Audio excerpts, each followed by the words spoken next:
What's up, everybody? Welcome back to Bingetown TV and our coverage of House of the Dragon. So I'm Kyle, joined by Luke and Leanie, aka Kathleen, aka Lean, aka your sister. No, never mind. I was gonna say your favorite artist, and it came out sister. I love that. So it's been 2 whole years since we've covered House of the Dragon. A lot has happened for the podcast. A lot has happened in general in television. We are here just to do a season 2 preview.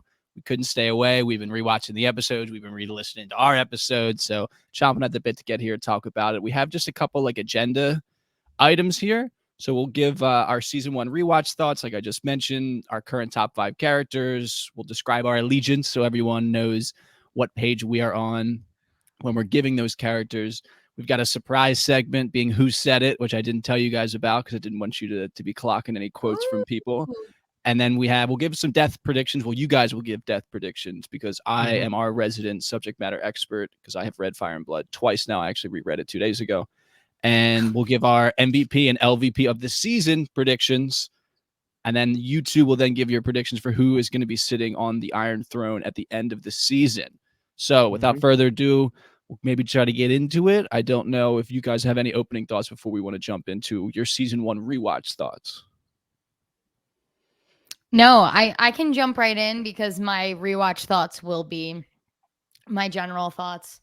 First of all, I'm really happy to be here. My rewatch was tremendous, just absolutely tremendous. I had watched The Boys, gearing up for The Boys, which we're also covering, and then House of the Dragon, and it was glorious. But when I came into House of the Dragon season 1, even though we knew the world from Game of Thrones and everything, I still felt like I had to learn the characters. It took me a few episodes to really feel immersed. I understand the lineages and everything that was going on, similar to how it was in Game of Thrones in the beginning, so many names being thrown at you and you're like, who are all these people?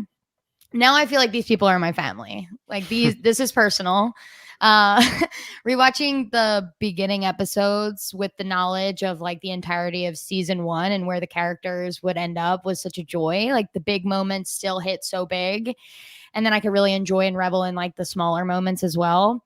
I don't want to dive more into it. Just say I can't wait. This has been the show I've been waiting for all year, and a year of really good TV. Honestly, this has been the show.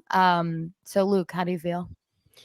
So to reiterate what Kyle said, me and Kathleen are non-book readers, so we don't know anything, no spoilers. I've somehow avoided it for years, even know how chronically online I am. I have nothing spoiled for me. So everything that I'm saying here is just total conjecture. The only thing I know is, of course, that if this is point A, Game of Thrones season 1, episode 1 is point B. We got to get there somehow, and the Targaryens and dragons all need to be wiped out. But I think that's the selling point of the series. Everybody knows that kind of going in. So with that being said, I loved the rewatch. I loved doing it the first time when we did this 2 years ago, re-listening to the podcast. You could feel our energy. We were just having such a good time talking about it. And I was a little worried about my rewatch, if I was going to feel as strongly, if I was going to feel more strongly or less strongly about certain characters. So some things I wrote down that I just want to throw out there, and you guys just give me the thumbs up or thumbs down if you agree or disagree. I feel like we're going to disagree on some things, but to start, what I noticed on my rewatch is that I found part 1 being the first 5 episodes with the younger versions of Alicent and Rhaenyra. I found that part 1, I actually enjoyed the acting and the character work a little bit more, specifically for Paddy when he was younger. Paddy Considine, who played King Viserys, he was like a show stealer, and he obviously gets so old and sick that it makes it harder to root for him and enjoy him in the second half. So him and Millie Alcock as young Rhaenyra were just show stealers in the beginning. But as much as I enjoyed the character work, the plot points and the events that happen are so much more epic in part 2, like the second half of the series. And I'm talking about things like Rhaenys, the aunt, having that epic moment where she breaks out with her dragon. Of course, the Vagar killing young Luke, and then anything to do with Daemon. All the stuff that happens in the second half is more like the epic build-up moment. So I enjoyed that piece more, but I found myself just missing Millie so much. And I know that's kind of a general consensus, but of course Emma kills it too in part 2, but it's just like a mix of just I liked some things a little bit more in the beginning, and then I liked other things a little bit more in the end. So it was a really fun watch because I was back and forth. I didn't know where I landed at the end. If it just in general, it was such a good season. There was things to like all over the place. So that's where I just like initial thoughts. Some other things I wanted to just talk about, and this is going to be the theme of this entire podcast, is the buildup of Team Black versus Team Green. Mm-hmm. And I think it's like a genius marketing idea. Like the Game of Thrones or the House of the Dragon team put out 2 separate trailers. Like this is supposed to build a really fun interaction with the fandom of who do you root for? Like you like this side, you like this side. And like the different teams are so set and split, and they have such like different goals that it's going to be fun seeing how the internet reacts. My issue with it though is, and I've been saying this all pretty much off season, if that's what you want to call preseason too, that it feels like the writers really push the audience to be Team Black. Like they are the main characters, like Allison and the Greens and Otto Hightower, and specifically like Aemon too.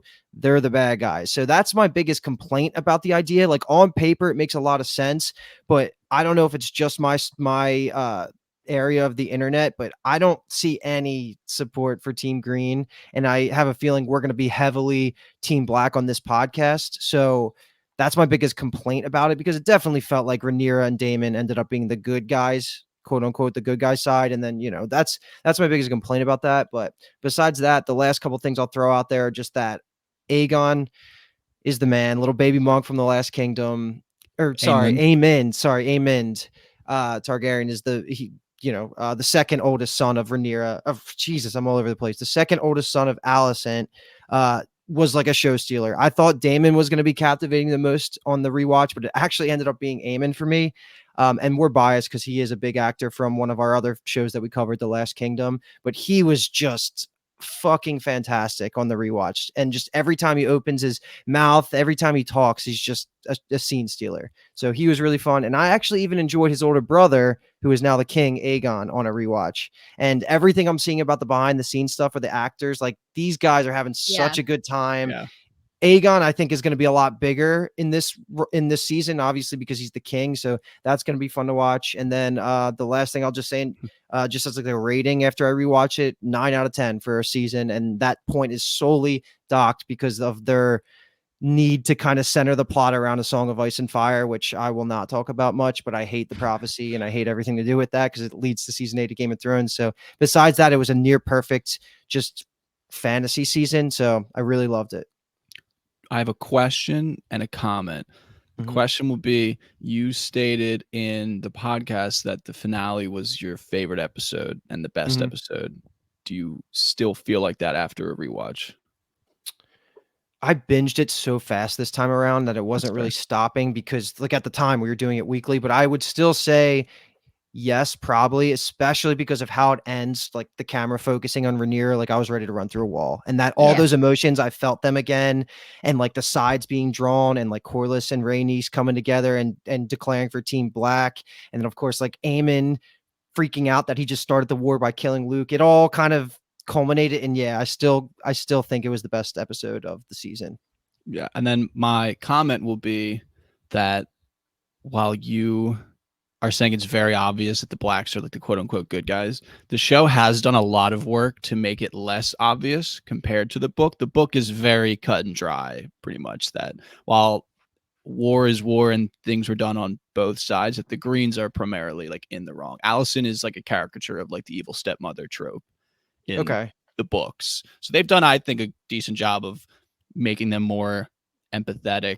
It's easier to see, like with Allison, that she's kind of a victim at some level. She also has a big role to play with indoctrinating her kids, but she's kind of caught between a rock and a hard place, all that type of stuff. So I'm really interested to see how it goes with what people do this season, people in the show, and how people will react to the things that are done by each side, and if that will swing any type of allegiance. Because I would agree that season 1 feels it's easy just to root for the Blacks. Yeah. Yeah. But war is here and coming, so we'll see what kind of stomachs people have. Some war crimes, baby. Yeah. In my rewatch, I felt that I saw the gray more between black and green. I think that we all agreed that we're about 70-30. We're 70 team black, 30 team green, like in the way where we're not going to be we're going to try not to be completely biased to Team Black. But it's funny, Luke, because you know, gravitate towards the younger actors. I am the opposite. I love the younger actors. I couldn't wait to get to Emma and Olivia. Like, I could not wait. Emma and Olivia, their press is killing me. They are incredible. They're so funny. But there's something about Emma's Rhaenyra. They are older, and obviously, but more like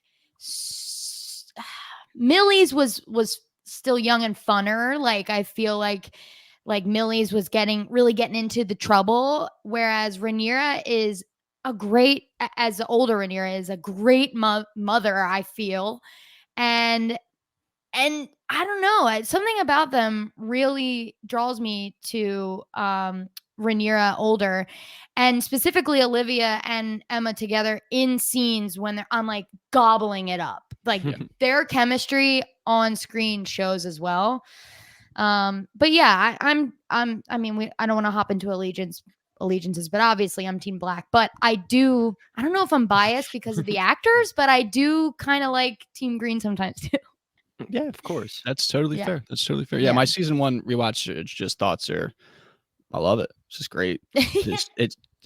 I said it a lot on the our season 1 coverage. You can just tell that this is high quality television. You know, like if you watched it from a purely, let's say, technical aspect, like you just can know that this is a lot of love and care has been put into it. These people are really good at their jobs. It's really well acted. It's really well written. It's just like a high quality production, and I love it. Can't get enough of it. All right, so that'll slide us pretty easily into our next segment, which will essentially be a combo of what Kathleen was saying. We'll talk about what our allegiances are, and then we'll give our current top 5 characters. It'll be fun to look at it now. Maybe we'll revisit it middle of the season and end of the season, but we'll definitely revisit at the end of the season. So we'll see how things change over the course of this. I don't want to go first, so how about that? I can start then, because I hit a bunch of my talking points already in the intro, so I won't linger too much on some of these characters. But if you couldn't tell, number 1, Aemon Targaryen is my favorite, followed very closely by a hair, Daemon Targaryen. And I'll explain a little bit more about that opinion. But then I have a little bit of a tier gap, and then it's followed by Rhaenys, Rhaenyra, and Alicent. So like exactly my 5. Is it really? That's amazing. Different order, I'm guessing. Not the order, but exactly my 5. Yeah. Amazing. That's why you're my aunt. I love you. Depending on how we land at the end of this conversation. So again, Aemon, he's going to be just the guy I'm going to gush over. Every podcast we have, I find a character, whether it's Jimmy Simpson in freaking Dark Matter or whoever it is. Like this is going to be the guy that I just gush over all the time. So just get used to me just being the biggest stan that you ever hear. For Daemon, he probably was my favorite after the initial watch when we did this 2 years ago. And not that he lost anything. It's more just about, I knew what was coming for Aemon, and he embodies it so well and kind of foreshadows a part of his evilness and badassery and confidence so early that he jumped him a little bit. But these two guys are my favorite. I hope to God, my allegiance, if I could be not Team Black or Team Green, it would be Team Aemon and Daemon better survive to the final season. Like, that's all I care about. If either one of these two guys dies this season, I'm going to be it's going to be hard to keep my level of hype up, because a lot of it is tied to, I feel like these two eventually either facing off or just being just the head of the military between the two different sides. So those two are great. And what can be said? And not enough compliments could be said about Matt Smith, right? Who plays Daemon. He is just he helps carry the show. Without him, I don't think the star power would feel as there, and like the scenes are just instantly brought up by his presence. So those are my top 2. I have a little bit of a tier gap there, and then I'm sitting with Rhaenys at number 3.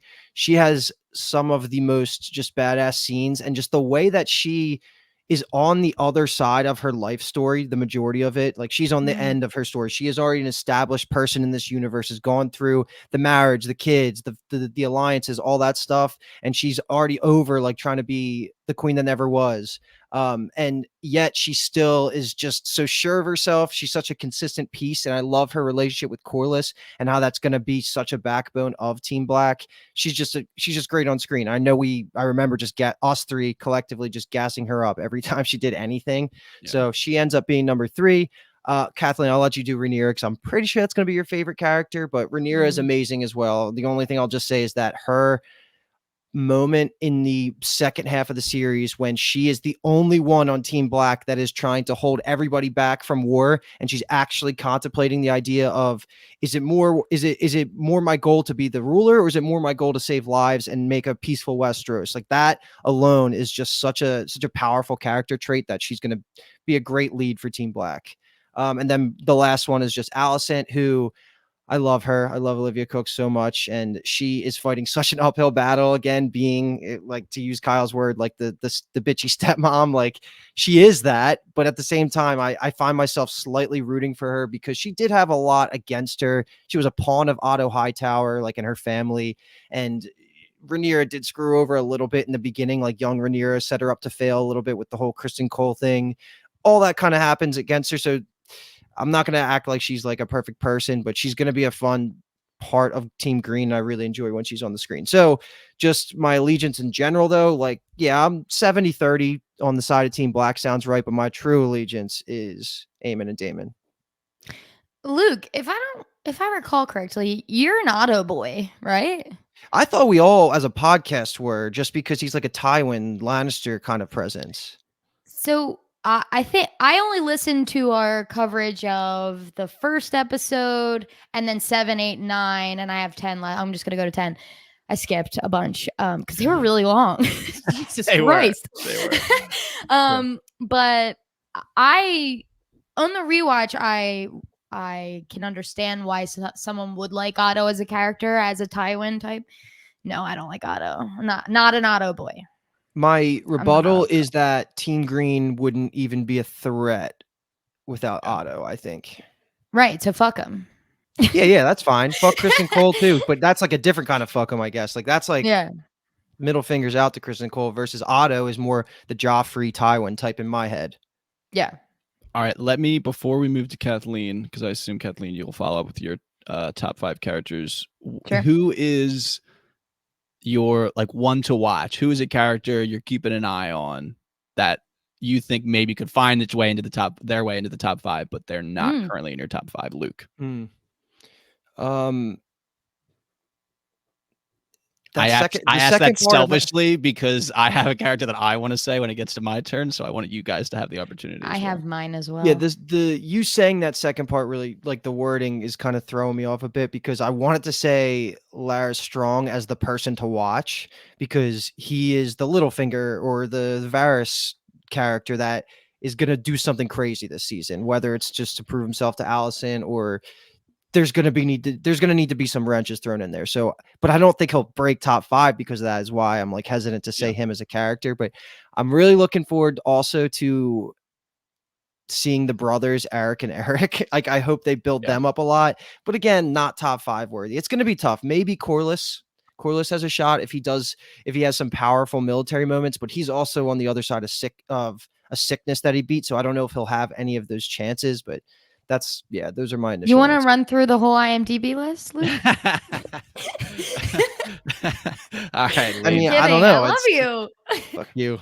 You're my favorite nephew. All right, Lee, let's get it. Top 5 allegiance. All right. So my top 5 is Rhaenyra, Alicent, Rhaenys, Daemon, and Aemond. So I think I've really come up on Aemond, starting with the 5. I think before he was, like, such a villain, obviously, and I'm a fan of Rhaenyra's children, so, you know, that whole scene, I was, like, glad he got his eye taken, like, so, but I think in the rewatch, it's so clear that the actor who plays Aemon and just Aemon as a character himself was so fucking good, and I read that he had never seen Game of Thrones before, and he wanted to, like, bring something fresh to the character, which I think comes through. And Luke, in our coverage, or 2 years ago, I guess, you were saying that, like, you figured out what makes him look so menacing, and it's like the whites in his eye, one eye. And you're right, like it's fucking incredible. So specifically older Aemond, not necessarily, I mean, it's like one episode when he's like kid Aemond, but you did justice to everybody. I don't think Rhaenyra needs an explanation, but I will go into Alicent as my second a little bit. So like I said, I'm team black. The exciting things about green to me are, one, like you said, what Aegon does as quote unquote king, if you believe him to be king, which I do not. But specifically I love Alicent, and rewatching, I was like shocked by some of the Alicent moments that like really got me. Like when Alicent shows up late to the wedding, like when they're still young, and she shows up in her green outfit to like kind of say fuck you to, you know, Viserys and Rhaenyra and everybody. That like stopped me in my tracks. I thought that was so iconic. And then later, another scene being when in episode 9, when Alicent, after she mishears Viserys's like the prophecy, etc., and they're at the table, and she realizes that Otto and company were going to give the throne to Aegon anyway. They were going to usurp no matter what. They had the plan in place, even if like Alicent didn't hear that. And I you know, there's like Harold Westerling who sticks up for Rhaenyra, but Olivia, or, you know, Alicent sticking up for Rhaenyra does make it a little gray, right? Like I think, like you're saying, Kyle, in the book, it would probably I keep calling her Olivia.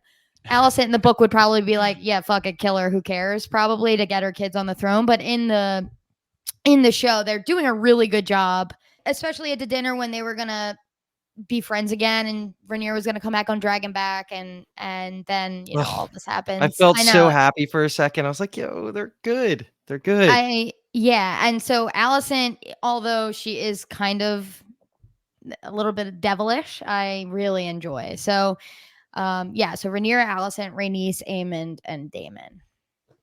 Kai? Oh, and my one to watch, Helena. Interesting. I like that book. I like that book. The Queen? Yeah. Queen consort, baby. Yeah, the quote unquote queen. So I will describe my allegiance. My allegiance basically boils down to I'm Team Black plus Kristen Cole. Oh, you bastard. So if we can thread a type of needle where those two parties win, that feels like a nice place for me to sit. And it's interesting now that I say that as I look at my top 5 characters. So my top 5 from 1 to 5 is going to be Daemon, Rhaenyra, Aemond, Otto, and then Alicent. On my rewatch, I feel like I was just so much more appreciative of Otto as a plot mover. He just does so many good things, and he also has a lot of good lines, and he just is such an interesting character that while like I said, I'm more inclined to root for Team Black for things, I really appreciate what he brings to the show a lot. He's just fascinating whenever he's on the screen, even when he's just giving reactions and not saying things. They always make a point to pan to him to get his reaction into what someone is saying and type. Yeah, and I just like characters like that a lot. So, and I won't really add anything else. You didn't defend Otto when Kathleen was attacking me for liking him. Oh, that's fine. Attacking you. I was serving it up for the moment where I said I'm Team Black, but Otto's in the top 5. There you go. Okay. Yeah, and I don't really have anything else to add on individual characters. I will say that Corlys was pretty close to getting into my top 5. I rewatched the finale today, and I just love the scene when he comes back healthy to Dragonstone and is like, "Let's get it, baby," and they start like really war planning. I just thought that scene was awesome, and he has the greatest look of any character, I think, in the show as well. So that'll sway my allegiance slightly. And my one to watch is going to be, I'm going to say Jace. I really noticed on my rewatch how like eager he is to be like a good man, to be a good heir, to like, he is more than willing to shoulder the duty that has been thrust upon him by destiny at this point. And I just find that very endearing, as he's kind of just like a teenage boy. So I'm just interested to see how he develops over this season. So this is maybe a good spot to just ask this just in general. So are Rhaenyra's surviving children post season 1 finale? Now, Jace is still the heir. He always was. The next one is Joffrey. And then is that it, right? And then she has Aegon the younger, is her eldest son with Daemon, Okay. and then Viserys is her youngest son with Daemon. Mm-hmm. Okay. Yeah. That makes sense. And then also throwing it out there, if you didn't know, there's a fourth son of Alicent, right? Or a fourth kid of Alicent, right? That's going to come into play in this season. Yes, yeah, Daron. Okay, Who he they might be one to just- watch. That's they've a good answer. They've just ignored his character completely. We'll see what happens with that. Are they bringing back Allison's older brother in this season? Gawain or whatever his name is. It's possible. think He got I saw fucked up in that episode, though. His face got all mangled. So we'll see.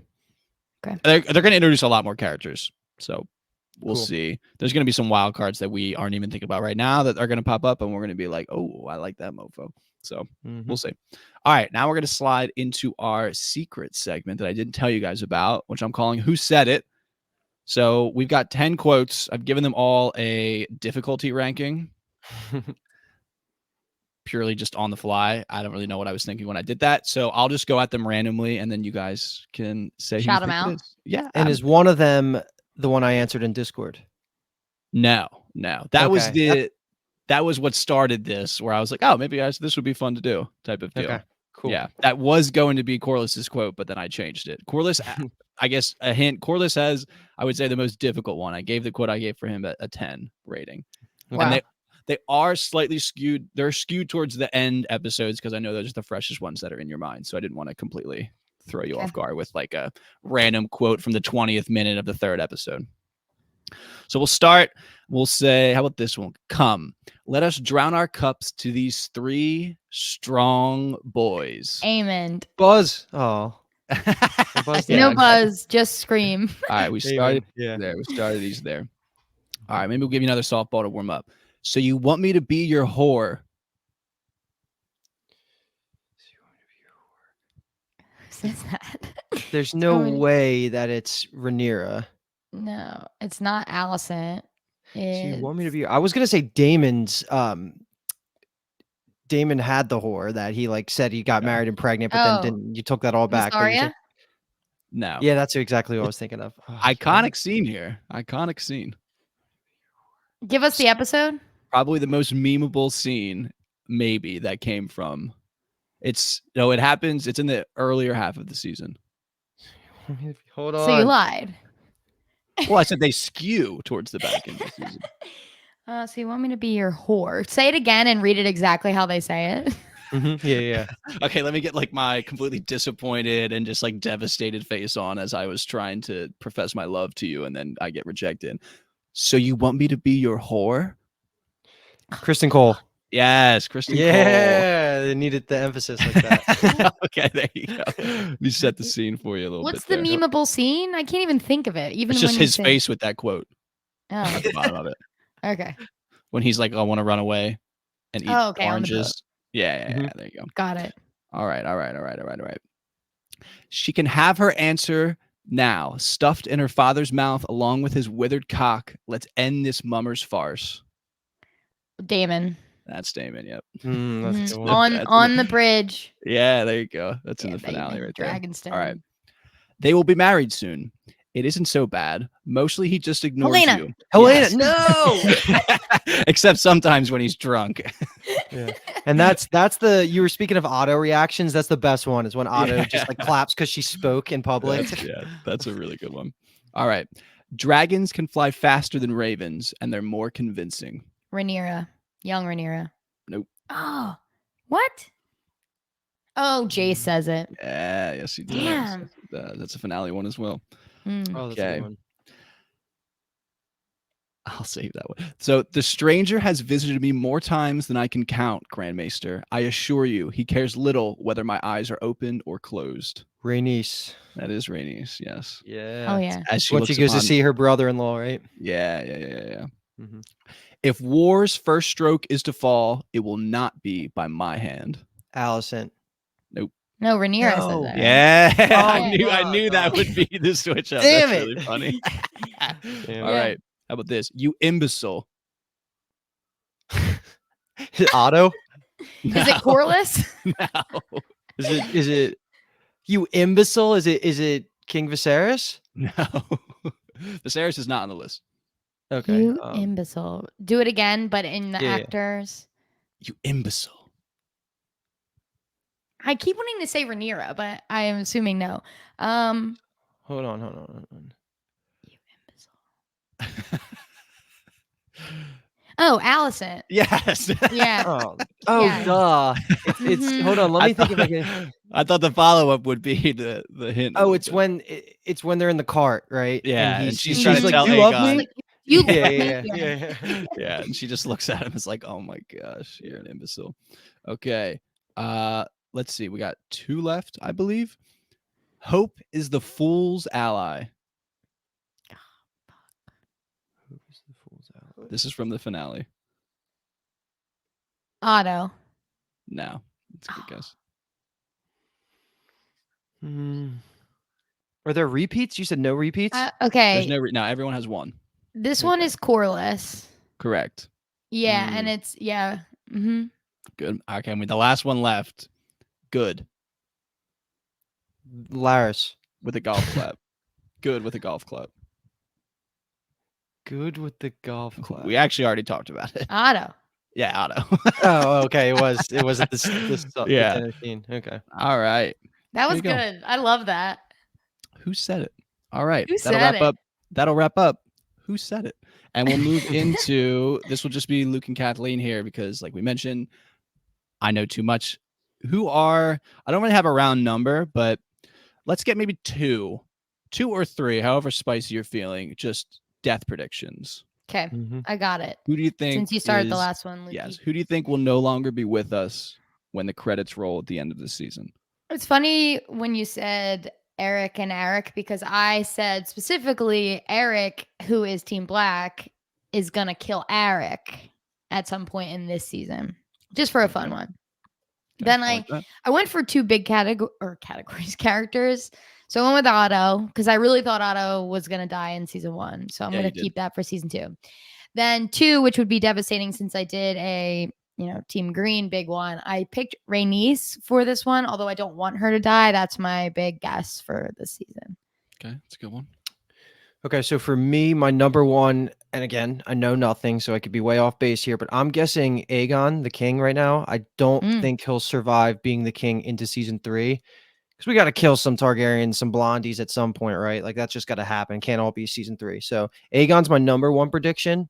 I don't think he'll be sitting the throne at the end. And number 2 and 3, I kind of just took a shotgun approach here, where I also said Rhaenys and Corliss. I think Team Black needs a big character to die, and I think it's way too early for Daemon or Rhaenyra. So these 2 seem like the biggest way to get an emotional reaction. So I'm number 1, I would guess Corliss, and if not him, number 3 would be Aegon, Corliss, Rhaenys. Sorry, yeah. So I really think Corliss could be a big death here. Okay, those are all good. I will not react to any of them beyond saying that. And that'll be fun to track throughout this. All right, that'll move us into all of us will now give our what we think is who's going to be the MVP and who's going to be the LVP of the entire season. So if you followed our season 1 coverage, you know that after every episode we gave an MVP and an LVP. So this will just be us staking a claim for the entire season. Who's going to be the top? Who's going to be the bottom? You do it first, Kai. We've been talking a lot. Okay, that's fair. I just don't want to influence you guys by what I might say because I technically know what's coming. But I'm going to say MVP. I'm going to say Lara Strong is going to be the MVP because I think he's going to be pulling some really interesting strings that are going to not necessarily level the playing field, but that are going to make things really hard on the Blacks. And I think it's going to be really fun to watch because they don't really have someone on their side that's like him. So it'll be interesting to watch and see how that unfolds. And then LVP, I'm going to say, this one feels tough without being a spoiler of anything. But LVP, I'm going to go actually with Otto. Okay. I think he's gonna upset us this season. Sounds right. Okay. I'll go next. Go ahead, Luke. My MVP guess is going to be Aemond because my prediction of how the series as a whole is going to go is that Team Black wins, so that I think Team Green winning at the end of this season makes for the best television. So I want to give it to the fighter, or like the head of the killers on Team Green side. So I think Eamon's going to do a lot to make the show very interesting, as he's already been doing in what little screen time he's had. And then my LVP, correct me if I have the name wrong here, but I'm going to go with Cregan Stark, who Jace is going to visit right now, because they keep harping on the idea that Starks don't break their oaths, and like he's such a powerful house in this political landscape that if he betrays Team Black, it could make sense, because right now Team Black has way too many dragons. They have all the momentum. They have the crowd favor on their side, that some things need to go desperately wrong. So if the Stark up north is a big piece of, or like reacts a very similar way as the Baratheon did at the end of season 1, that's how I could see him leveling the playing field in a negative way. All right, Lean. Okay. All right. Well, I want to give my MVP to Rhaenyra, but I'm not going to, only because obviously, but I'm going to give it to Jace. I'm going to give it to her kid. I think it's high time that, one of her kids step up. And obviously with Luke having died last season, I think it's going to light a fire under him. And like you said, Kyle, he's like what they wish Aegon would be, like ready for duty, trying, like the scene of him trying to learn the language last episode or last season. You could tell he's trying to be a good boy, like you said. So I'm going to give it to Jace. And the stills I've seen have, like you said, Luke, have been with Jace and Cregan Stark. So I'm excited to see that. And then my LVP is the hottest man in Westeros, Sir Kristen Cole. Yeah, you rat. Sorry. Kristen Cole. Sir Kristen Cole, LVP, son of the a Lord bitch. Commander of the Kingsguard. There's no way he can be the LVP. That's crazy. He's the LVP. Every episode of me last season. He's going to be the MVP, actually, when he gets revenge on that rat Rhaenyra, who ruined his life. True. Okay. To answer the question about how old is Cregan Stark, he's about Jace's age. I want to say he's probably like in that 16 to 18. Oh my God, he looks like he could dunk on him. Type of age. I mean, we'll see. Everyone what can dunk on Jace. They could change. They can change the ages. We know what they've done, but a big part is that she being Rhaenyra says that he's closer to Jace's age than her age, so it's smarter to send him. Like they can kind of bond over being in that stage of life, I guess you could say. So he's young. We're not going to be like a Ned Stark type guy. It's going to be like a young man. I didn't even think of that. Less likely. So we're going to open with him, with Jace going north without knowing about Luke, or is this separate? They would have left at the same time. Okay, so this is still his journey. Like he's not even going to know about Luke. We're going to open with him not knowing about Luke yet. Okay, damn. And that's he has to go to River Run first too. So like he has to go to the Tully. That might just get going. He's going to the Erie, I believe, and then the north. And Daemon said he was going to go to River Run. Oh, okay. So Daemon's going to go talk to the Tullys. Yes. Okay. Yeah. Okay. And we'll see. We're going to be introduced to a lot of more houses that we're familiar with, because there wasn't a ton of them. They kind of got mentioned that in episode 1 where they had the tourney, and we're like, oh, I know that. But now we'll be like characters really from those houses, and that'll be fun. And let me ask: is the Erie the house, the seat of power for the Arryns, or is that only with Game the of moon Thrones door? things? With the moon door, yeah. Yep. Okay, so that'll leave us with the final thing. This feels like the right thing to end on, just being you two staking your claim of who you think is going to be sitting on the Iron Throne at the end of the season. And don't say green or black. We want names. We want people.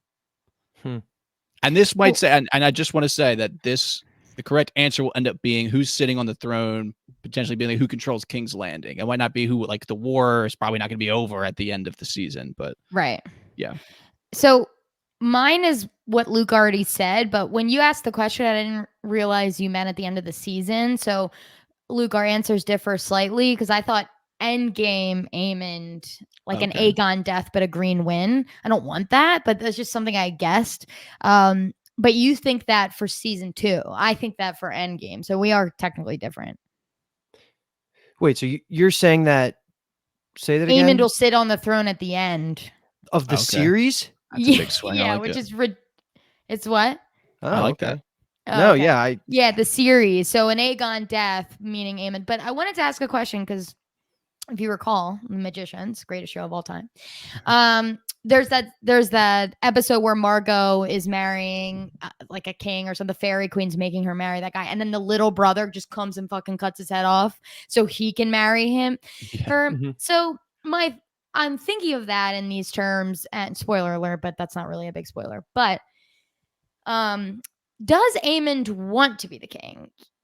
Like, does he want to be the king? He's not actively vying for it. It's not like he would kill Aegon for it. If anything, he's like, Aegon, toughen up, dude. Like, Aegon's like, put me on a boat, like Laenor, get me out of town. You could be king. And Aemon's like, buddy, just buck up and do the job. No, but they do have the scene where they're chasing around the city to find Aegon who's Right. missing, and Aemon says to him like, if we don't find him, like, and they come looking for me, like, I intend to be found. So meaning, I thought he was trying to make a True. deal with Kristen Cole at one point where like, let's just make it so that he's gone, like I'll just be the king. But then Interesting. they find him and he kind of says toughen up, like you're saying. But Yeah. I don't know. I think he'll take it because he seems to just be. Well, yeah. I don't know. Like he's just so Damon to me. Like they're both just wild cards that it's hard to tie down their motivations and what their actual end goals are. But I still think he'll take the power. He'll take the seat, and that's actually who I think is going to be sitting on the throne at the end of this season too. I think because of my prediction of Aegon dying, naturally the throne would pass to Aemond. So I think it's going to be Aemond as well. Okay, so Lean, you're gonna go with the series, and Luke's gonna play by the rules and be fun. Rhaenyra for the series is me. So okay, then I'm flipped. Okay. So you think Rhaenyra at the end of the season, Lean? Okay. Yes. And then Aemon will be at the end. That is, we're in for some fantastic television. Okay. I like that. So now it's on the board. Wait. Now it's on the board. It's always fun to have things on the board. I don't really have much else. I don't know if there's anything we want, like wrap up thoughts. I feel like we gave a lot at the beginning. Just to reiterate how fucking gassed up we are to finally be back covering House of the Dragon. We'll be here weekly. We'll try to drop episodes as soon as we can, which probably means like Tuesday afternoonish type of area. I'm not going to sign a check that we possibly can't cash, but we'll just be here every week. We're going to be doing it. Let me give you a parting question real quick, just for you, Kyle. Since this is going to be the least spoilery answer you could probably give, what dragon are you most looking forward to seeing this season? I guess it's hard to know when they're going to get to them, but we'll say, or when they'll get to certain points, but we'll say Caraxes. Caraxes. Love Caraxes. Yeah. So that's Caraxes is the dragon that Daemon rides. Mm-hmm. Yep. The bloodworm, the long boy. Love him. Yeah, so that's what we'll say. Although they did give us a nice preview of Vermithor in the season finale, and that would be my backup answer. But I'm just curious of how far they will go this season. And Vermithor was Viserys' dad's dragon? Viserys' granddad. Granddad. Okay. Yeah. Jaehaerys, the old king. Yeah. Jaehaerys. Okay. Yeah. Yeah. All right. So that will wrap up our season 2 preview. We've previewed everything I can think of. Plot lines, characters. We went back to season 1 and fumbled through some quotes. We talked about our allegiance. We talked about our allegiances, and we made some predictions on who's dying, who's going to kill it, who we're going to hate, and whose bum is going to be on that dastardly Iron Throne at the end of these 8 episodes instead of 10. They robbed us of 2 episodes for this season, but we won't complain too much because we love House of the Dragon and Game of Thrones. That's all I got. So I'm Kyle. That's Luke. That's Leanie. We'll be here every week. We are Bingetown TV, and thank you so much for listening. Love y'all.